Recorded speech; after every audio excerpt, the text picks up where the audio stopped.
Welcome back, fellas. It is time to win your fantasy matchup on the waiver wire. Week 9 came with a crap ton of injuries. Let's start before the week. Travis Hunter is injured on the IR starting in practice. DeAndre Swift goes down with a groin injury. Awful. Matthew Golden hurts his shoulder. CJ Stroud, disgusting hit, concussion. Kayshon Boutte, 0 catches, hamstring injury. Aaron Jones played great, then an AC sprain in his shoulder. Tucker Kraft out for the year with an ACL injury. That's probably the biggest fantasy impact outside of Jaden Daniels. Disgusting. I'm not even going to pop it up. I woke up to it. Cole Kmet, concussion, another week that he missed. Brian Thomas tweaked his ankle, and Puka Nacua with the chest. Look at this injury list.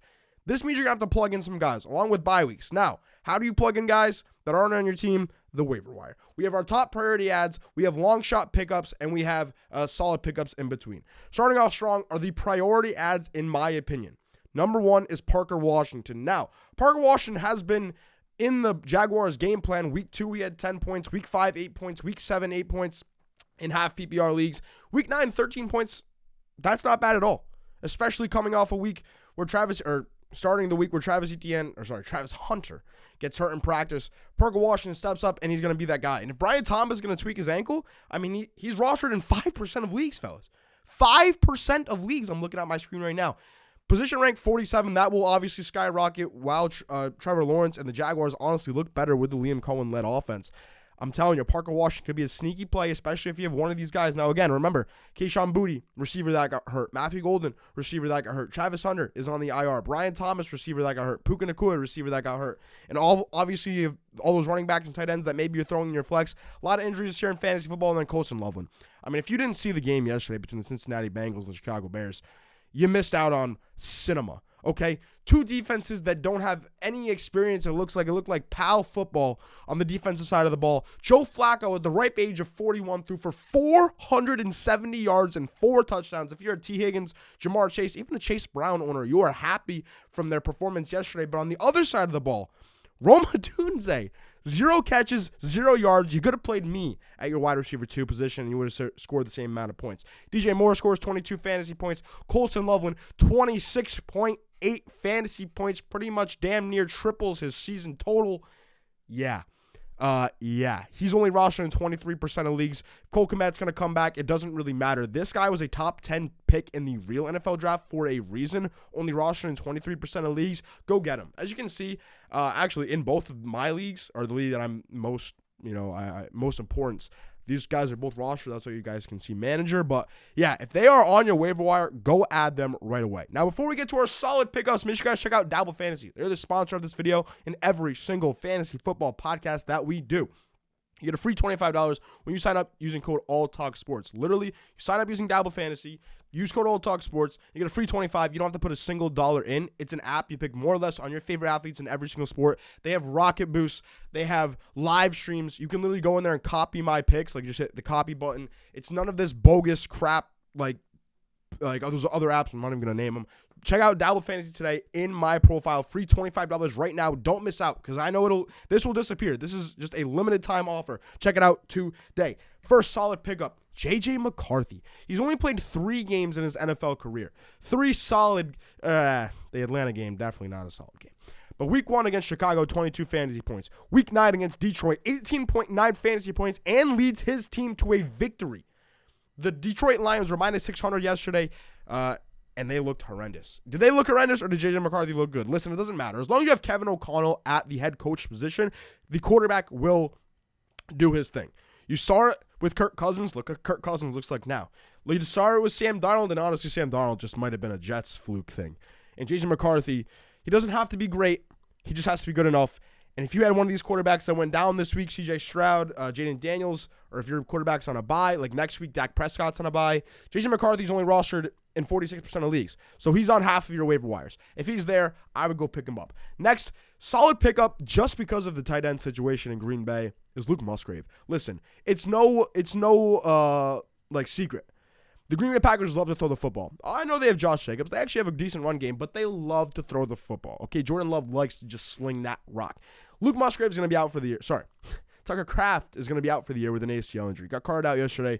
He was just putting up generational numbers. Like, if he's your starting tight end, you might have to go look for another one. And the number one guy I'm going to look is Luke Musgrave. Now, I would say like 6 times out of 10, the backup of their possession, you can't just plug and play. I think that this is a situation where you can. Luke Musgrave has been fantasy relevant before, and honestly, he was drafted ahead of Tucker Kraft for a reason in the real NFL draft, drafted in the same draft class. Luke Musgrave has been fantasy relevant before, knows the Jordan Love offense, knows the Green Bay offense. He's going to be a plug and play, and he's only rostered in 9% of leagues. I couldn't even fathom, by the way, that he's rostered in 9% of leagues. Who has the Green Bay Packers backup tight end? If you do, you lucked out. Tucker Kraft, I'm sorry. If you had him, I would target him or maybe like a David Njoku, some guy you can get for relatively cheap. But Luke Musgrave, if he's sitting on your waiver wire, I would go at him now. The next solid pickup because of injury, the last solid pickup, actually. This waiver wire is not deep, but it's kind of impactful. Is Demario Douglas. Listen, hamstring injuries are no joke. Kayshon Boutte went out this week, only played a few snaps, only had 1 target, then didn't play the rest of the game because of his hamstring injury. And they are no jokes. Ask Mike Evans, okay? Kayshon Boutte is a big part of the deep threat offense of the New England Patriots. Who is the next best guy at these deep threat balls? It's Demario Douglas. You can see he's been fantasy relevant before.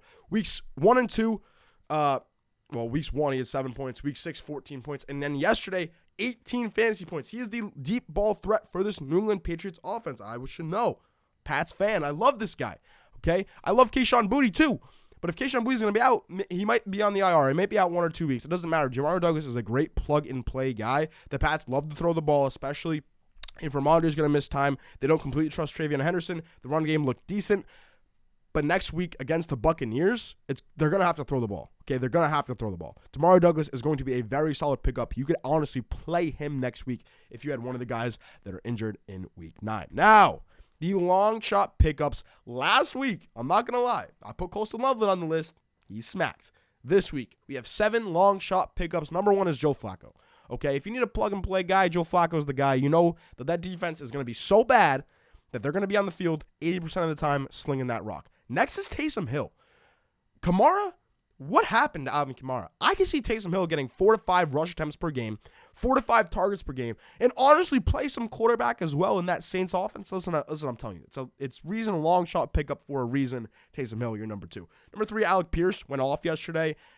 He's just, you know what you're going to get at Alec Pierce. He's the bottom tier of the Jameson Williams. And if you need somebody there, Alec Pierce, go for it. He's got a good chance of scoring a touchdown. Talk about touchdowns. Torrey Horton, 2 yesterday.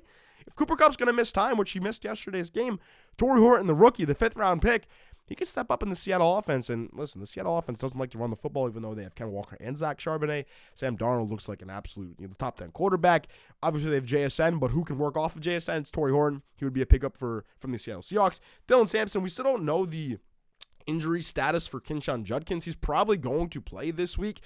But if they want to preserve him at all, they're not going to play him the 70% of snaps that he usually gets. So Dylan Sampson is the PPR back for this Cleveland Browns offense. He catches a lot of balls, and he's honestly using a 3rd down, and they're honestly always in 3rd and 4th downs. Next is Marcus Mariota, again, a long shot pickup. He's probably going to score between 10 and 15 points every single game going forward.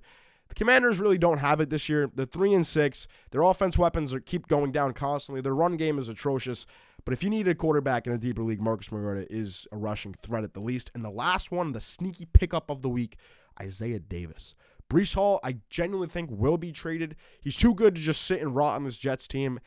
And honestly, with Breece Hall last week, not this week, but last week, he scored 17 fantasy points because he's a PPR merchant. And Breece Hall had a great game too. So it wasn't like Breece Hall sucked. They just put Isaiah Davis in. So those are my 7 long shot pickups along with my 3 solid pickups, 2 priority pickups. Make sure you check out Dabble Fantasy today. If you made it this long, comment down below your player who you're targeting on the waiver wire. I'm going to comment, I'll comment back on your videos or your comments. Damn, Monday morning. Subscribe for more. Peace.